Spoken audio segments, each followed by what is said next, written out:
garde des Sceaux, chancellerie, Cour des comptes, conseil qui se réunit autour du président de la République, maître des requêtes, chambre des comptes.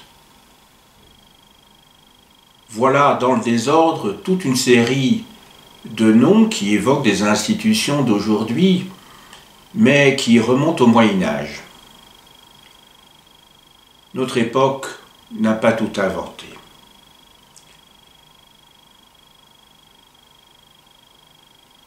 Il est impératif de comprendre pourquoi et dans quelles conditions un certain nombre d'institutions ont été créées. Pourquoi elles ont continué, on a continué à les utiliser, pourquoi elles ont évolué, pourquoi certaines ont disparu. Mais il faut aussi noter dans ces continuités un certain nombre de ruptures, ou plus exactement des accélérations. Car, comme le disait Lavoisier, dans la nature, rien ne se crée, rien ne se perd, tout se transforme. Un de ces tournants majeurs, ou en tout cas moments d'accélération de l'État français, on peut même dire que c'est à ce moment-là qu'il est né, je parle de l'État moderne bien entendu, c'est la période qui couvre la deuxième moitié du XIIIe siècle, c'est-à-dire l'époque de Saint-Louis, et d'autre part le premier tiers du XIVe siècle, c'est-à-dire l'époque de Philippe le Bel et de ses trois fils qui vont clore la succession des rois capétiens directs. En effet, vers 1300, on assiste à un développement important des institutions du royaume de France et de manière concomitante,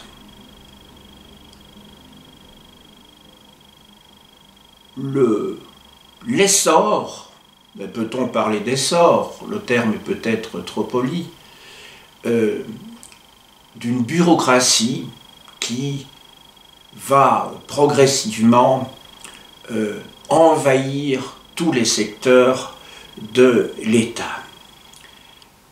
On a souvent dit que la monarchie absolue en France était née à l'époque moderne, c'est-à-dire au XVIe siècle. En tout cas, c'est ce qui est encore parfois enseigné dans l'enseignement secondaire, heureusement pas toujours. Déjà, le terme monarchie absolue n'est pas un terme tout à fait adéquat. Je m'en suis expliqué à plusieurs reprises dans le cadre de mes enseignements, et qu'il vaudrait mieux parler, comme un certain nombre d'auteurs, de monarchie administrative. Mais qu'il s'agisse de la monarchie absolue, dite prétendument absolue, ou qu'il s'agisse de la monarchie administrative, il faut en rechercher ses racines bien avant le XVIe siècle.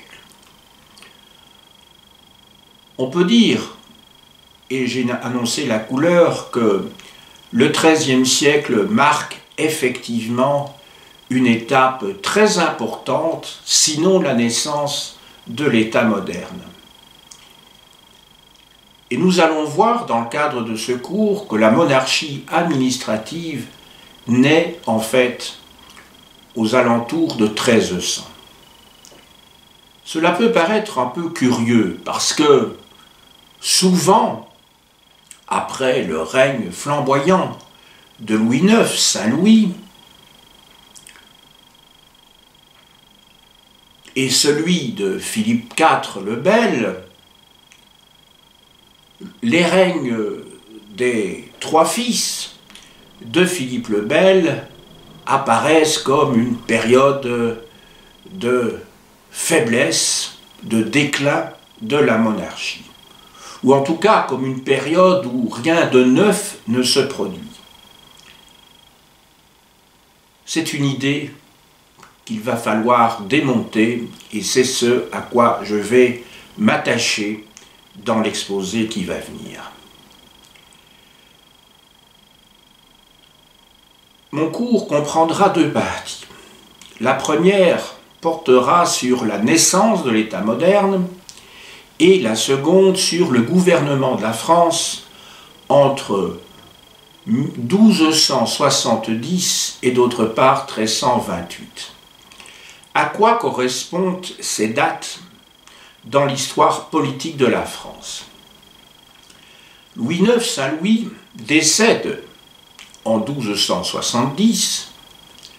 Son fils, Philippe III le Hardi, effectivement, n'a pas eu relevé, si je puis dire, le gant, n'a pas repris véritablement le flambeau de son père pendant les 15 années de son règne jusqu'en 1285. En revanche, le petit-fils de Louis IX, Philippe le Bel, est peut-être le grand constructeur de l'État moderne. Il règne entre 1285 et 1314, pendant près de 30 ans donc. Puis, pendant 14 ans, vont lui succéder ses trois fils, qui n'auront pas de postérité mâle, survivante en tout cas. D'abord, Louis X, dit le Hutin, qui règne de 1314 à 1316, puis Philippe V, dit le Long, de 1316 à 1300, je réfléchis, 1316, plus 6, 1322, et puis enfin, le dernier et troisième des fils de Philippe le Bel, Charles IV, dit le Bel, qui règne, lui, de 1322 à 1328, moment où se clôt donc la lignée directe depuis Hugues Capet, donc en 987, des Capétiens directs.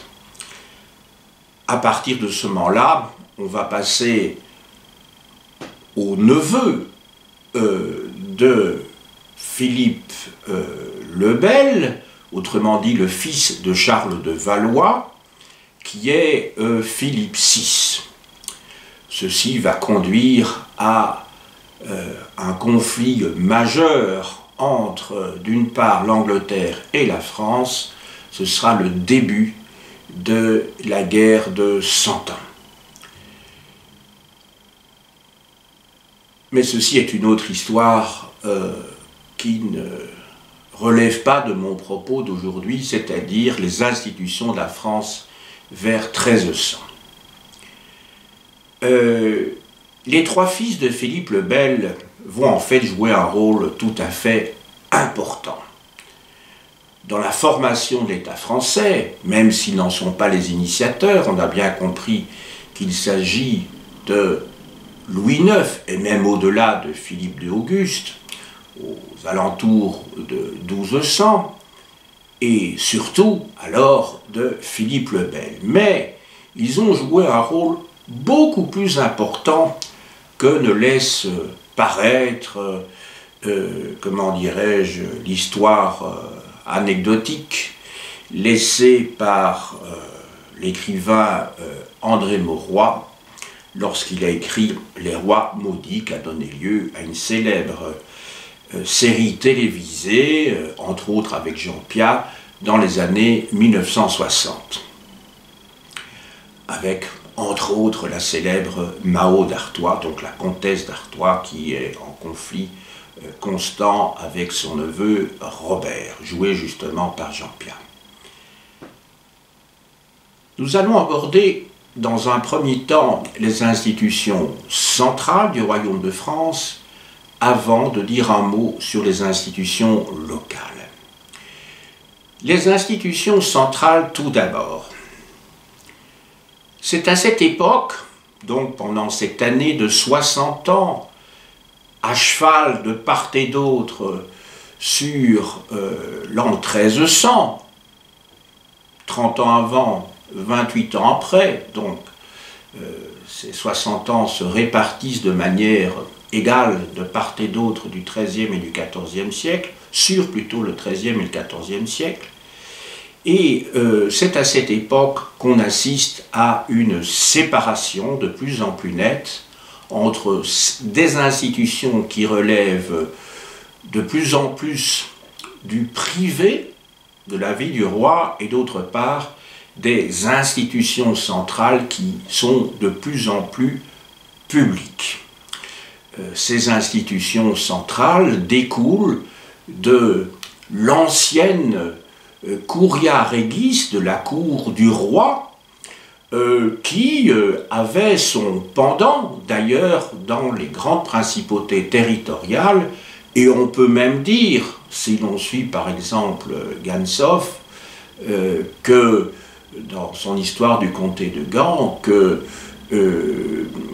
sur les premiers comtes de Flandre, excusez-moi, que l'État moderne est peut-être né, en tout cas que les racines de l'État moderne doivent se trouver au Xe siècle dans la curia, justement, ducis du duc de Normandie, et d'autre part dans la curia comitis du comte de Flandre, qui sont organisés ou qui servent de modèle plutôt à ce que va devenir la cour du roi, qui existe parallèlement, mais n'oubliez pas que le roi de France, au XIe et au XIIe siècle, n'est qu'un grand féodal, je veux dire. Non, il est roi de France, entendons-nous bien. Il est même roi des Francs, d'après sa titulature, dans un premier temps, jusqu'à Philippe Auguste. Mais les rois de France ne gouvernent véritablement que sur des possessions qui dépendent directement du domaine royal et qui ne rivalisent pas avec les principautés territoriales, duchés et comtés du royaume de France de cette époque. L'hôtel du roi, le Parlement et la Chambre des comptes sont les grandes institutions donc centrales du royaume de France à l'époque qui nous intéresse. L'hôtel du roi tout d'abord.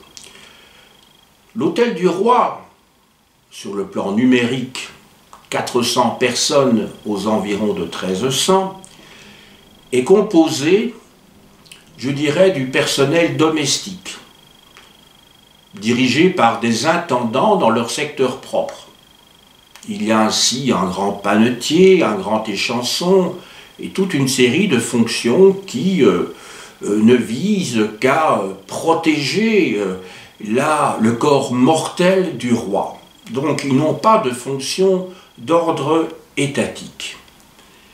D'autre part, il existe des offices qui, progressivement, je dis bien progressivement, vont constituer le sommet de la hiérarchie institutionnelle du royaume.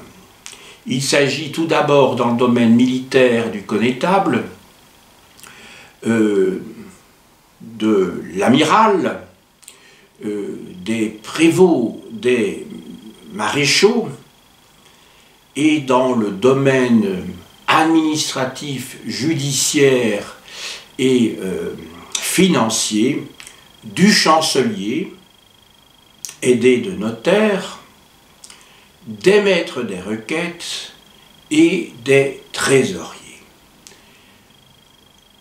C'est à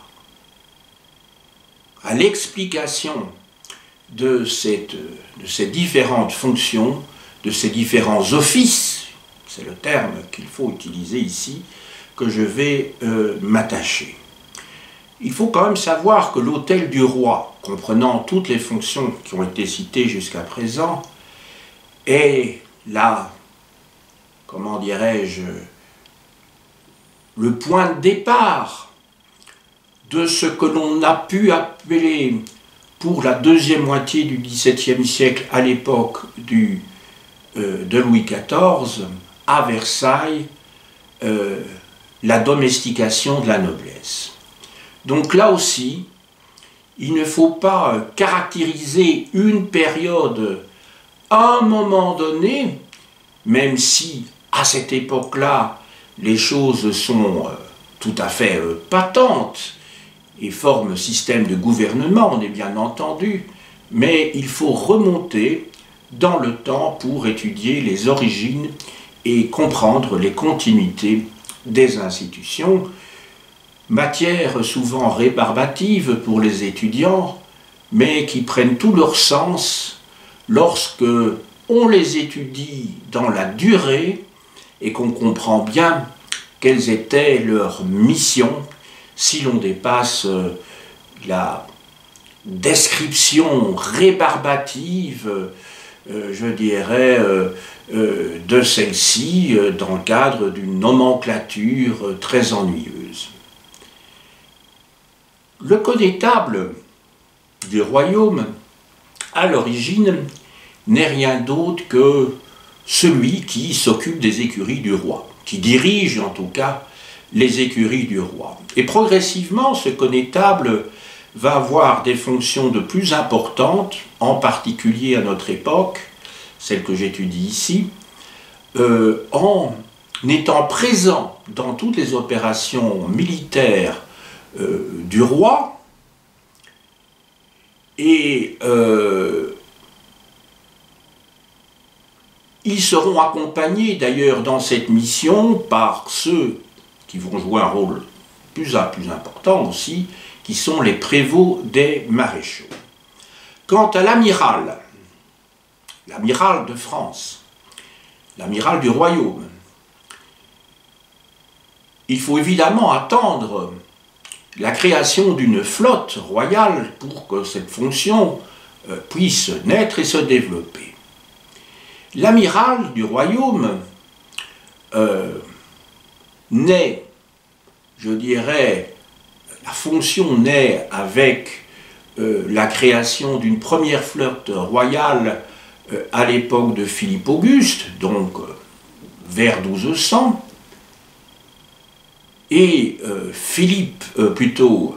Louis IX, au XIIIe siècle, va redonner force et vigueur à cette fonction lorsqu'il va créer une flotte, cette fois-ci non plus sur la côte atlantique, mais sur la côte méditerranéenne, au moment des croisades, et à ce moment-là, l'amiral va lui aussi devenir un personnage important.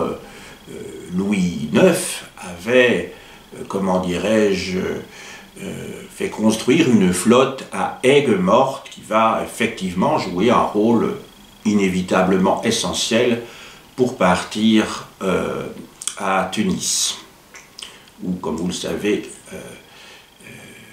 Louis IX est décédé de la peste lors de la dernière croisade, puisque toutes les autres croisades qui vont suivre vont être avortées. Voilà donc pour les fonctions militaires. Maintenant pour les fonctions civiles, administratives, judiciaires et financières. Il y a tout d'abord le chancelier,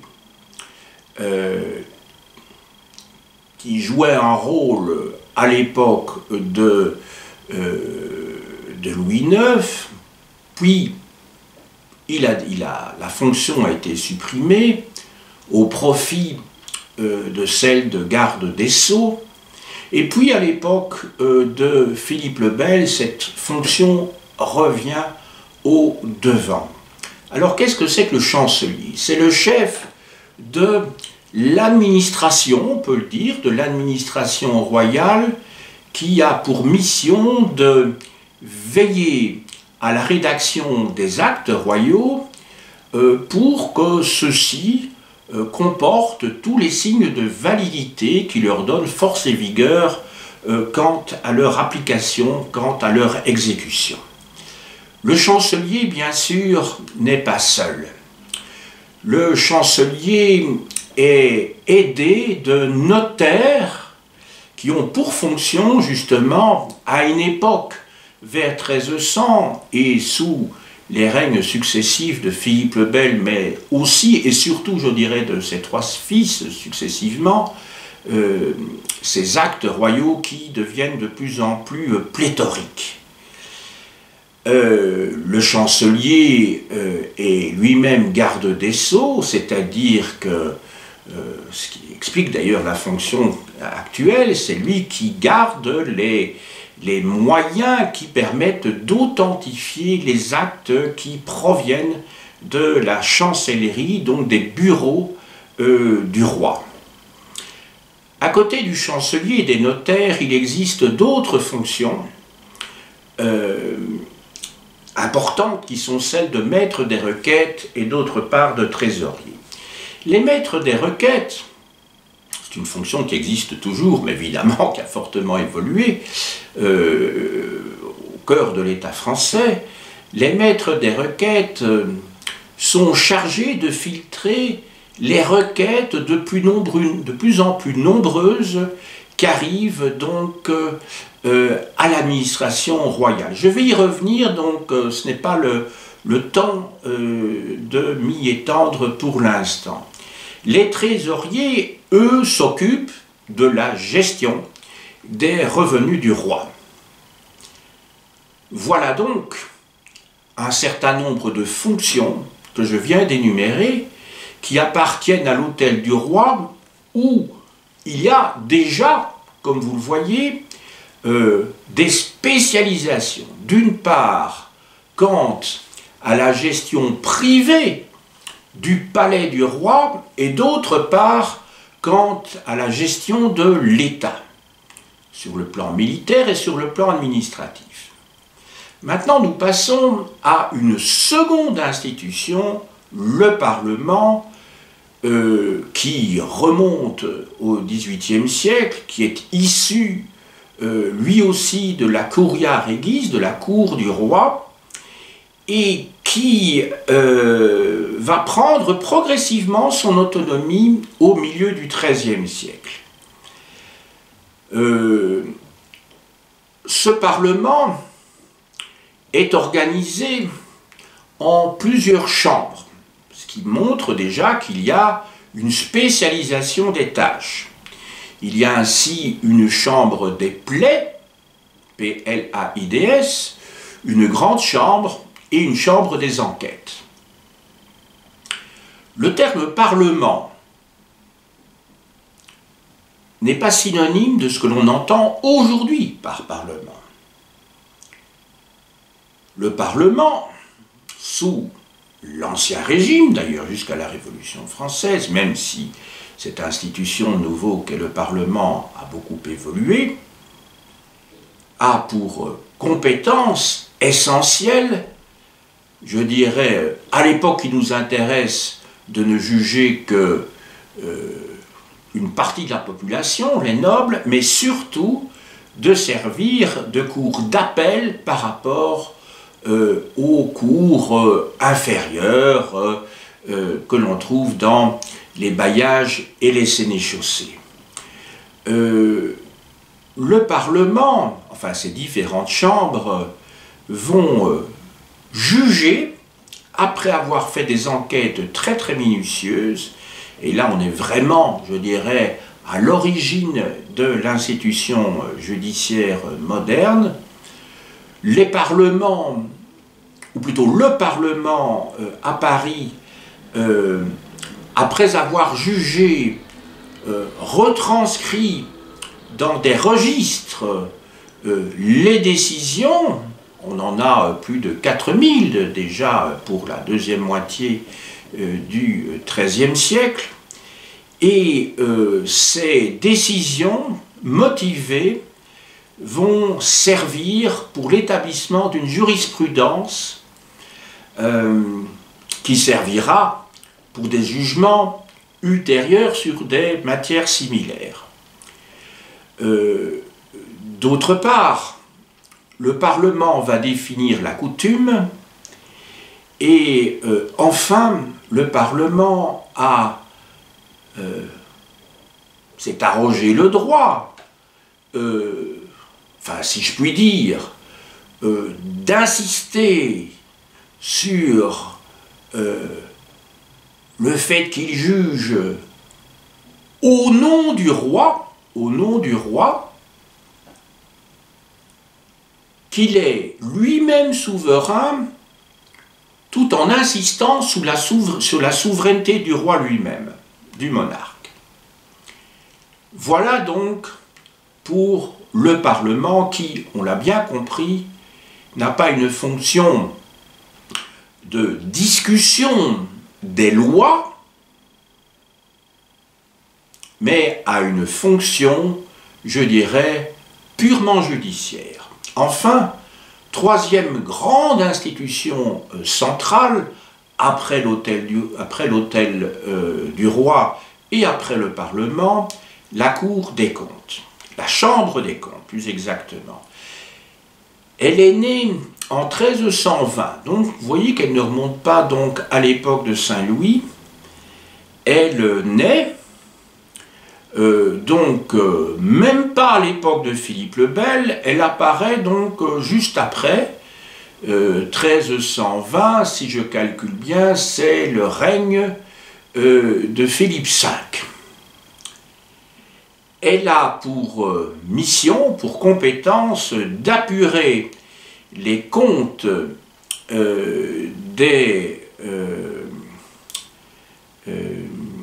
je ne trouve pas le terme ici, des collecteurs d'impôts, des domaines, et d'autre part, elle a pour mission également de contrôler les baillis et les sénéchaux, sur lesquels je vais revenir juste dans quelques minutes.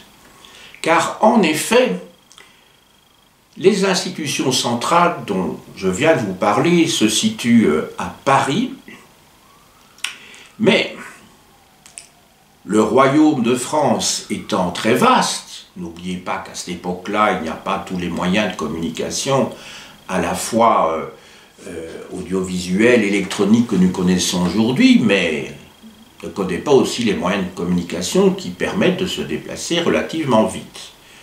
Je crois que, enfin, quand vous pensez que pour le procès des Templiers, donc, il a fallu, donc à l'époque de Philippe le Bel, il a fallu 3 semaines, ce qui était un, comment dirais-je, un succès pour l'époque, pour que les Templiers soient arrêtés dans l'ensemble du royaume de France. Mais vu les distances, et surtout vu le mauvais état des voies de communication, hein, il y a encore beaucoup de forêts à cette époque-là, il n'y a pas le réseau d'autoroutes, toute route nationale comme aujourd'hui, bien sûr, c'était quand même un record d'une certaine manière que toutes les provinces soient prévenues dans un délai aussi court. Alors ces institutions locales, quelles sont-elles? Je vais ici parler des bailliages et des sénéchaussées. Alors quelle est la différence entre un bailliage et une sénéchaussée? Il n'y en a pas véritablement, c'est une question de vocabulaire. On parle de baillis dans le nord du royaume de France et on parle de sénéchaux dans le sud du royaume de France. D'ailleurs, au nord de la France, la moitié approximativement des charges de baillis sont assumées par des non-nobles et l'autre moitié par des nobles. Alors que pour le sud de la France, enfin la moitié sud, entendons bien, c'est pas le sud, c'est la moitié sud, donc une grande moitié sud hein, de la France, là, presque partout, les sénéchaux doivent être nobles pour assumer leurs fonctions judiciaires et exécutives d'ailleurs. Les baillis et les sénéchaux reçoivent des gages. Donc on peut dire que ce sont des fonctionnaires. ce sont des fonctionnaires, mais des fonctionnaires publics. Alors que parmi leur personnel, il y a un certain nombre de gens, je pense ici aux prévôts, qui doivent acheter leurs charges. Ce sont donc des personnes privées qui ont acheté leurs charges. Ce sont donc des charges qui sont affermées. Les bailliages et les sénéchaussées sont nés à l'époque de Saint-Louis. À côté des prévôts dont il vient d'être question, les baillis et les sénéchaux sont aidés de receveurs, de procureurs qui représentent le roi. D'ailleurs, c'est la fonction des baillis et des sénéchaux que de représenter le roi, tant sur le plan exécutif que sur le plan judiciaire, voire financier, puisque je viens de vous parler ici de leur contrôle, du contrôle qu'ils doivent effectuer sur les receveurs. Donc en fait, ils sont d'une certaine manière les ancêtres, même si il va y avoir une évolution des fonctions, comme je l'ai pu l'expliquer dans mes cours sur le XVIe et le XVIIe siècle, qui sont un peu les ancêtres des préfets, si vous voulez. Même si leurs fonctions judiciaires sont l'expression la plus explicite, je dirais, de leur représentation de la personne royale. Nous allons passer maintenant à la deuxième partie du cours qui porte sur le gouvernement de la France. Le gouvernement de la France, donc, entre 1270 et 1328, pendant les règnes des 5 souverains que je vous ai cités en introduction, à savoir Philippe III, Philippe IV, Louis X, Philippe V et Charles IV. Successivement, il va être question ici du Conseil du roi et d'autre part de la cour du roi. Alors, le Conseil du roi, issu de la Curia Regis, donc c'est le Concilium. Souvenez-vous, lorsque nous avons étudié ensemble les institutions féodales, je vous avais dit que les princes territoriaux réunissent autour d'eux des conseils où leurs vassaux doivent se rendre pour apporter conseil, justement, concilium, à leur suzerain, à leur seigneur. Les vassaux devaient donc concilium et auxilium, donc conseil et aide. Le conseil du roi, lui,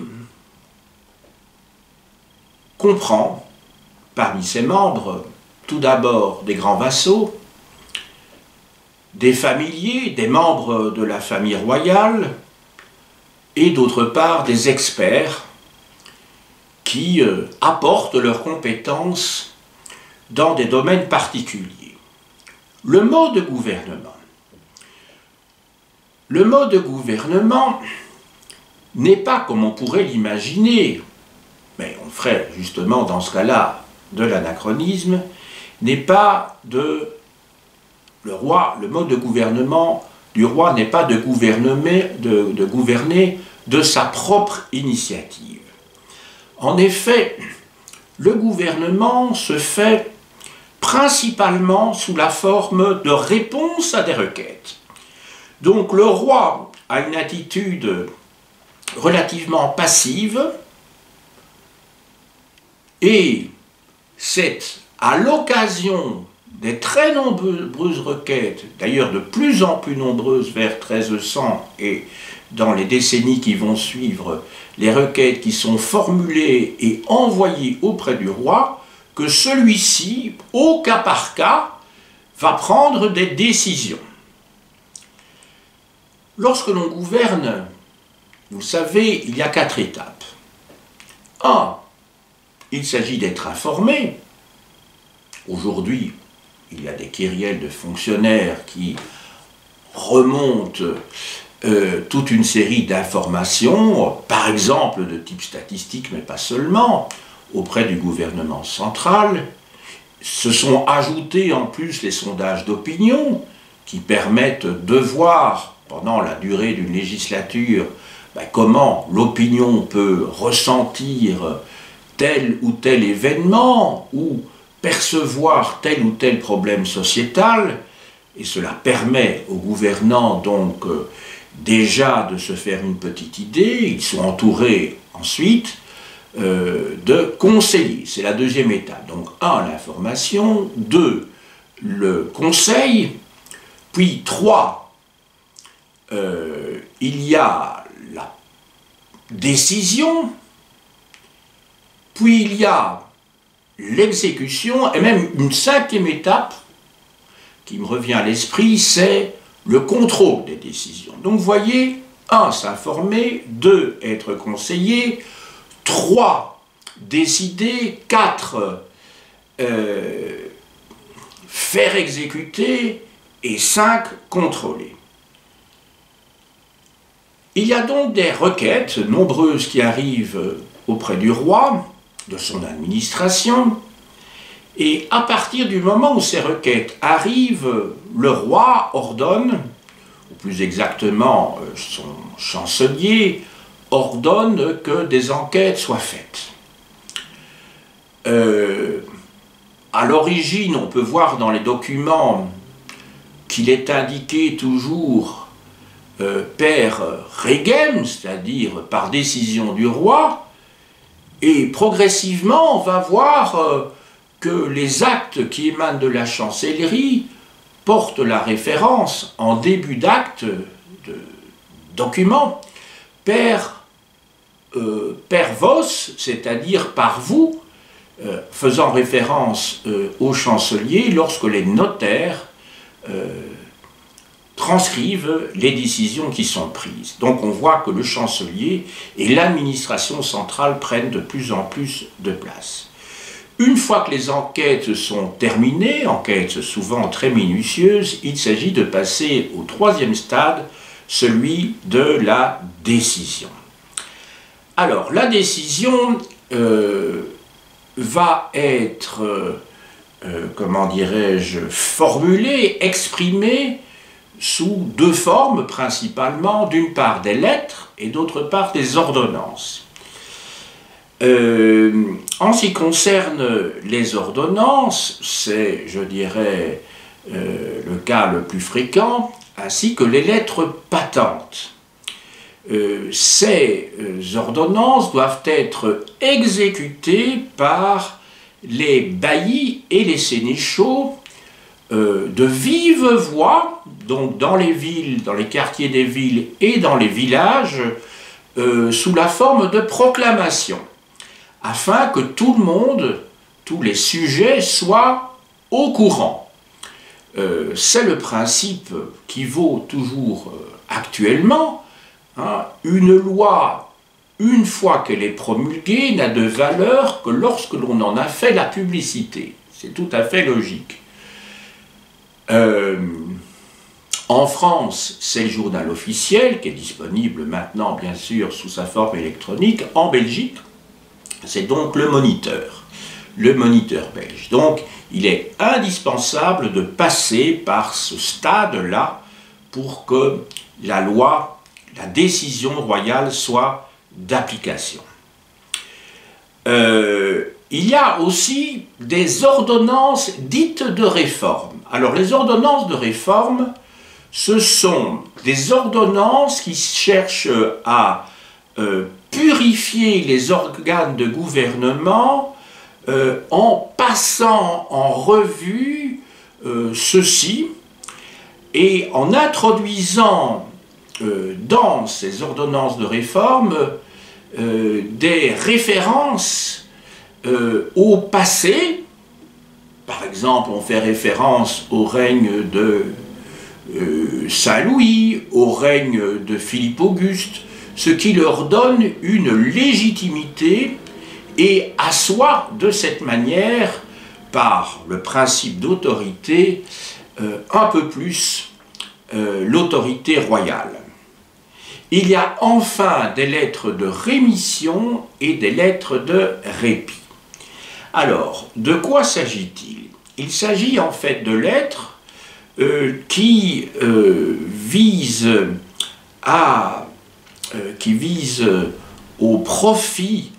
Je parle ici des lettres de rémission qui naissent en fait à l'époque de Philippe le Bel en 1305, qui sont destinées au profit de toutes les catégories et qui concernent tous les crimes en rapport justement avec ces lettres de réforme. C'est Philippe le Bel qui, donc, à côté des sentences qui sont promulguées au nom du roi, a aussi, comment dirais-je, promulgué des lettres qui montrent que, en tant que détenteur du pouvoir, peut aussi revenir, ou pas revenir, en tout cas, adoucir un certain nombre de décisions qui ont été prises. Autrement dit, c'est aussi un moyen de montrer que tout vient de lui, qu'il s'agisse de la répression ou qu'il s'agisse de mesures de grâce. Parce qu'au fond, c'est la grâce dont il est question ici. Les lettres de répit sont écrites et promulguées à destination des débiteurs qui ne parviennent pas à rembourser leurs dettes. Et là aussi, le roi peut donc décider non pas de supprimer les dettes, mais d'accorder un délai supplémentaire pour que celles-ci soient remboursées aux créanciers. Nous en arrivons à... Je vais peut-être vous montrer, pour illustrer, mais ce sera difficile de le faire véritablement, mais bon, vu les petits moyens dont je dispose ici dans mon bureau, de vous montrer des exemples de lettres patentes. Je vais d'abord vous montrer une lettre patente de Charles V, donc Charles V le Sage, ça vous renvoie, comment dirais-je, à une période donc postérieure à celle que je traite, mais je n'ai pas malheureusement trouvé de lettres patentes contemporaines de l'époque que j'étudie. Donc ici, elle est postérieure d'une quarantaine d'années, un peu moins, par rapport au terminus adquem de mon cours de 1328. Ce sont des lettres patentes de Charles V qui avaient été scellées, mais on n'en a plus la trace, de cire jaune sur simple queue.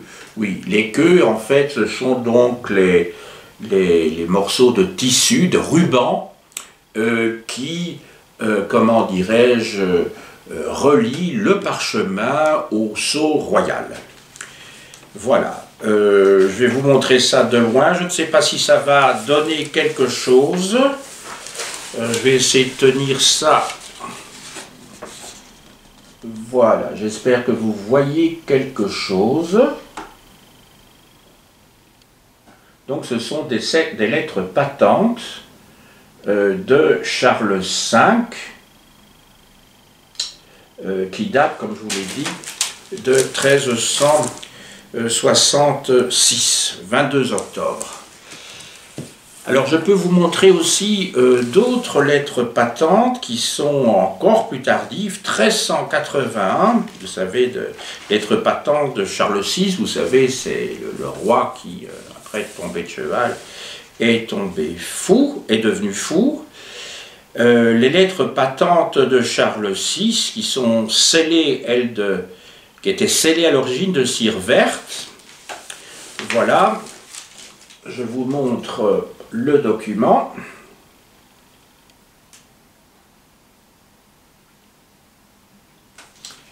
Alors ces documents se trouvent dans le cours de diplomatique royale française de Georges Tessier, qui était professeur à l'école des Chartes.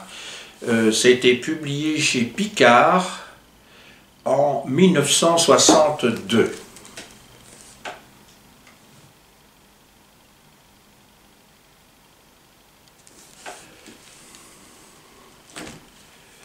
Alors, je peux vous montrer aussi, et vous lire cette fois-ci, peut-être des extraits de documents, mais qui ne sont pas des lettres patentes, de documents, qui cette fois-ci sont contemporains de l'époque étudiée, et qui sont tirés du manuel, je dirais, pour diplomatistes, pour chartistes, pour médiévistes, le cours de diplomatique médiévale d'Olivier Guyot-Janin, Jacques Pic et Benoît-Michel Toc, publié chez Brepols dans la collection L'Atelier du médiéviste, tome 2.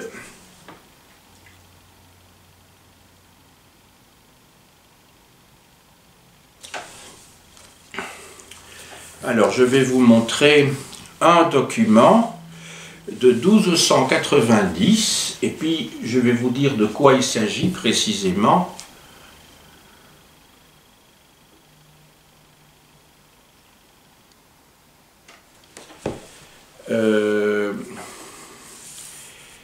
Il s'agit en fait d'un acte royal de Philippe le Bel, donc 1290, c'est un acte qui précise les conditions imposées aux bourgeois du roi à Nonette. Je ne vais pas vous lire tout le texte, mais simplement pour que vous voyez comment un acte débute. Hein. Il y a le protocole, il y a l'invocation trinitaire. Enfin ici, il n'y a pas d'invocation trinitaire. Voilà, bon. Lorsqu'on est étudiant en diplomatique, moi ça remonte à près de 45 ans maintenant, on apprend à étudier les différentes parties d'un acte, pour le comprendre tout d'abord, mais parce que les formulaires qui ont servi à la rédaction des diplômes, qui sont donc des actes royaux ou impériaux, ces formulaires sont utilisés systématiquement pour tous les actes de la même nature envoyés par la même administration.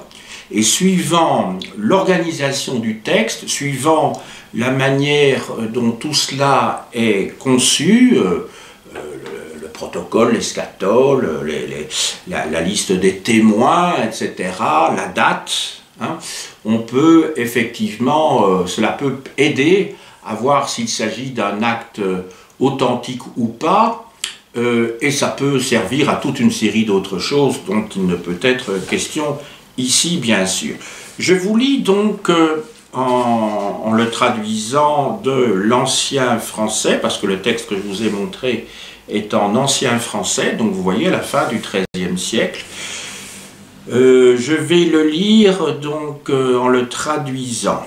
Hein, Philippe, par la grâce de Dieu, roi de France, à tous ceux qui se présentent de l'être, verront et auront, c'est-à-dire entendront, salut. Sache à tous, donc tous ceux qui, voilà, tous ceux donc qui vont lire ce document, sache, oui, parce qu'il est marqué sache tweet, que nous voulons et octroyons par nous, et pour tous nos successeurs, que tous, ceux qui sont et seront bourgeois de notre château de Nonette, ou des appartenances, qu'ils soient tenus de faire les choses qui s'ensuivent. Premièrement, etc., etc., et je passe directement à la fin, et que ce fait qui est dessus dit, nous mettons celui-ci et ceux-ci et chacun de ceux et tous leurs biens et de chacun de ceux en notre garde et en notre protection. Les ceux, ce sont donc les bourgeois du roi, et défense. Ce fut fait et donné à Paris en l'an de grâce 1290 au mois de juin. Bon, évidemment, si je vous montrais le texte, vous pourriez penser qu'il s'agit de quelqu'un qui est tout à fait dysorthographique, hein, mais il s'agit d'ancien français. D'ailleurs, le 290, hein, c'est encore écrit, je dirais avec 2 C pour les 100. Alors 80, c'est 4 barres, 4 1 si vous voulez, avec en surmonté par 2 X, c'est-à-dire 80 et 10. Voilà. Ce qui peut être un petit peu perturbant, enfin ce ne l'est pas, hein, mais pour un Belge qui lirait ça, parce que comme vous le savez, 80 et 10 en Belgique, ça se dit 90. Voilà. Alors, je poursuis et je vais clore tout doucement maintenant avec la cour du roi. La cour du roi. Alors, la cour du roi, c'est un lieu d'intrigue. Alors, si je vous en parle dans le cadre du gouvernement de la France, c'est que c'est un lieu d'influence. Un groupe où des alliances et des conflits surgissent et où, donc, à côté du conseil du roi, des intrigues se nouent, se dénouent, et il faut en tenir compte. Même si, a priori, ceci relève de la petite histoire.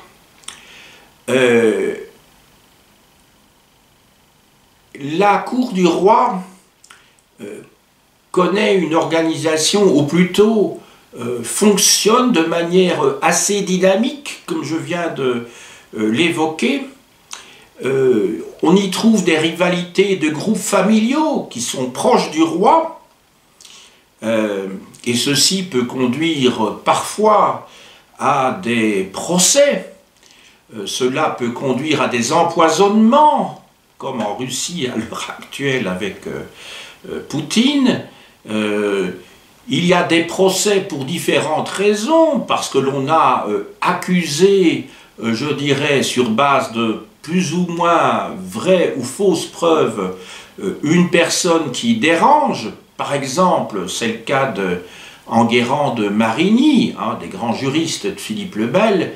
Lorsque celui-ci disparaît, eh bien, son fils Louis X, comme Enguerrand de Marigny, avait suscité beaucoup de jalousie. Hein, il était venu de bas et puis il était monté les échelles au point de devenir un des conseillers les plus proches du roi Philippe le Bel. Eh bien, une fois son protecteur décédé, eh bien, il va devoir, on va lui faire rendre compte, si vous voulez, d'un certain nombre de choses, et il finira pendu. Autrement dit, la cour, c'est le lieu des rivalités sourdes ou explicites entre des lobbies, et c'est le lieu également où l'on peut monter, parfois très haut, dans la hiérarchie du pouvoir, mais où on peut aussi en descendre très vite. Être favori, ce n'est pas toujours une sinécure. Il faut garder l'amour du roi. Et si vous déplaisez au roi pour des raisons justifiées, ou parce qu'il y a eu des intrigants qui ont lâché aux oreilles du roi que vous avez fait un certain nombre de choses qui ne sont pas très correctes, eh bien, vous risquez évidemment votre peau. Conclusion de cet exposé, de ce cours que j'ai pu faire sur les institutions de la France vers 1300. J'espère que vous n'aurez pas retenu de mon exposé que le côté desséchant d'une énumération de toute une série d'institutions. J'espère qu'au contraire, vous aurez retenu que, au XIIIe siècle, et plus particulièrement sous le règne de Louis IX, Saint-Louis, un certain nombre d'institutions modernes vont naître au milieu donc du XIIIe siècle, que celles-ci vont être renforcées, que d'autres institutions vont s'ajouter dans les 30 premières années du XIVe siècle, institutions fondamentales, mais que ces institutions, en se multipliant, vont aussi multiplier le nombre de bureaux, de décideurs, de petits décideurs, de commis, qui travailleront donc dans la gestion, l'administration du royaume. J'espère que vous aurez surtout retenu que l'époque qui nous intéresse doit, contrairement à ce qui est souvent entendu, je dirais dans l'enseignement secondaire, est une période tout à fait cruciale. On parle beaucoup de Philippe Auguste, de Saint-Louis et de Philippe le Bel, à juste titre d'ailleurs, hein, à juste titre. Mais on oublie parfois ces règnes qui sont moins glorieux, mais qui ont été tout à fait fondamentaux dans l'histoire de l'État français. Je parle ici, bien sûr, des règnes des trois fils de Philippe le Bel, qui ne sont pas des dégénérés, comme le laisserait penser le célèbre roman dont je vous ai parlé. On ne dit pas que ce sont des dégénérés, mais enfin on insiste, entre autres choses, sur sur le fait que ce n'était pas vraiment des... on insiste beaucoup, par exemple, sur les aventures qu'auraient eues leurs brus avec des damoiseaux qui, voilà, d'ailleurs, des belles filles de Philippe le Bel vont être enfermées, étant reconnues coupables. D'autre part, les jouvenceaux vont être écorchés vifs, ils vont être émasculés, ils vont être décapités, voilà. Donc vous voyez, ce sont les choses qui retiennent en général les auteurs de romans historiques, les producteurs de films, parce que ce sont des sujets qui intéressent le grand public, mais on oublie parfois que derrière ces événements qui relèvent, en tout cas aux yeux de l'historien des institutions, quand même, ne sont pas très importants quand même, hein, même s'ils en avaient pour les contemporains de l'époque et pour les rois qui étaient concernés, qui étaient cocufiés, enfin les futurs rois qui étaient cocufiés. Donc là on peut le comprendre, bien entendu, mais enfin, quand on fait de l'histoire de la longue durée, là aussi, ce sont les continuités qui importent, ce sont surtout les origines de phénomènes qui ont laissé des traces encore aujourd'hui, des traces très importantes, très importantes. J'espère que vous avez retenu quelles sont ces institutions qui sont restées dans l'histoire des institutions françaises, dans l'histoire de l'État français, même si la Révolution française a joué un rôle fondamental, évidemment, dans la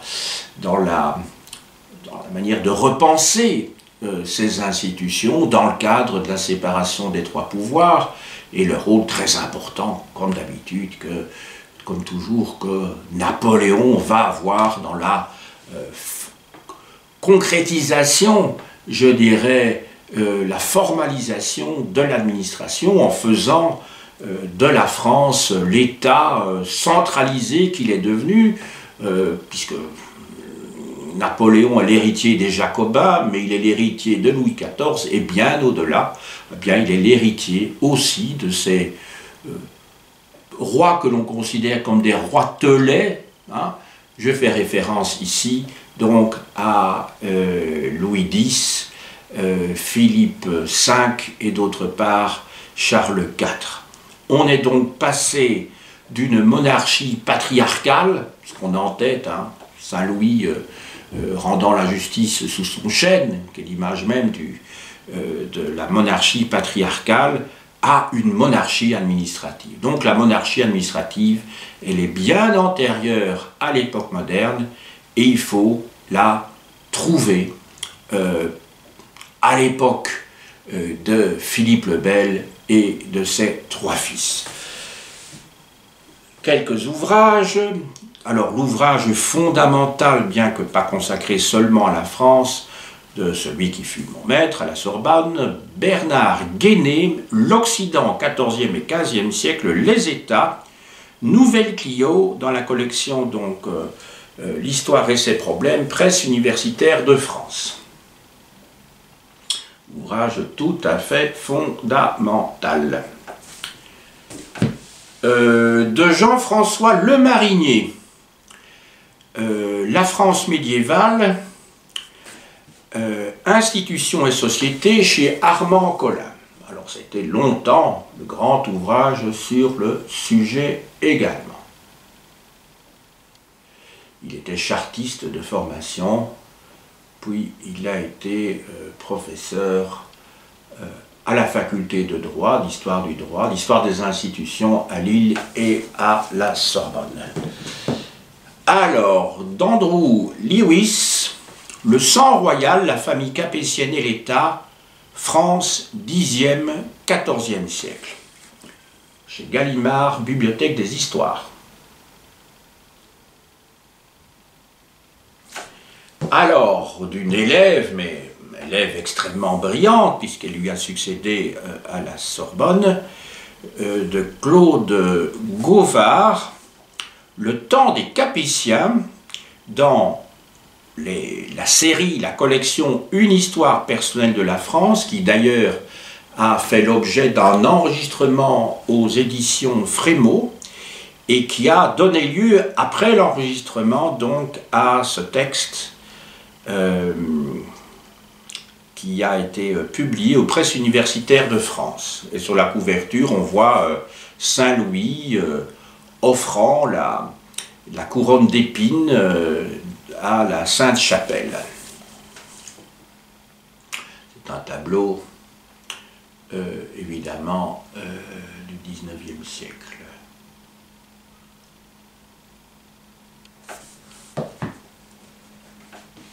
Alors, de Franck Collard, Pouvoir et culture politique dans la France médiévale, 5e, 15e siècle, dans la collection Carré Histoire en Hachette supérieure.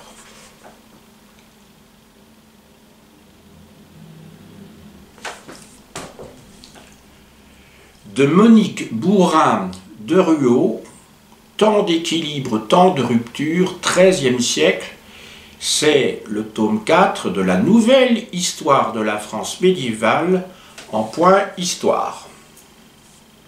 Alors oui, je n'ai pas retrouvé dans ma bibliothèque, ça m'arrive de plus en plus souvent, là, le volume 5 d'Alain Demurger, Temps de crise, temps d'espoir, qui couvre le 14e et le 15e siècle, mais c'est en fait dans ce volume-ci, sur le XIIIe siècle, que vous avez, qu'il est question donc des règnes de Philippe le Bel et de ses fils, puisqu'effectivement le chapitre 11 couvre justement le règne de 1285 à 1328. Hein. Donc vous avez tout ce qu'il faut avec ceci. C'est évidemment un ouvrage dont je me suis servi avec d'autres, bien sûr. Hein. Je vous le remontre. Alors, la grosse biographie de Jacques Le Goff, Saint-Louis, chez Gallimard. Un ouvrage qui fait près de 1000 pages. Donc il faut s'accrocher. Hein. J'essaie de voir le nombre de pages, mais je sais qu'il y en a près de... Oui, c'est ça, 1000 pages.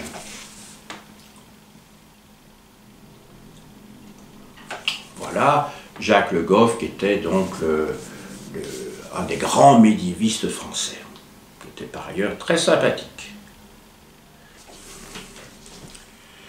Et enfin, de Jean Favier, qui était directeur de... comment dirais-je... professeur à la Sorbonne, à Paris 4, directeur des archives de France et directeur également administrateur général de la Bibliothèque nationale de France. Donc, grand historien médiéviste et aussi grand commis de l'État. J'ai dit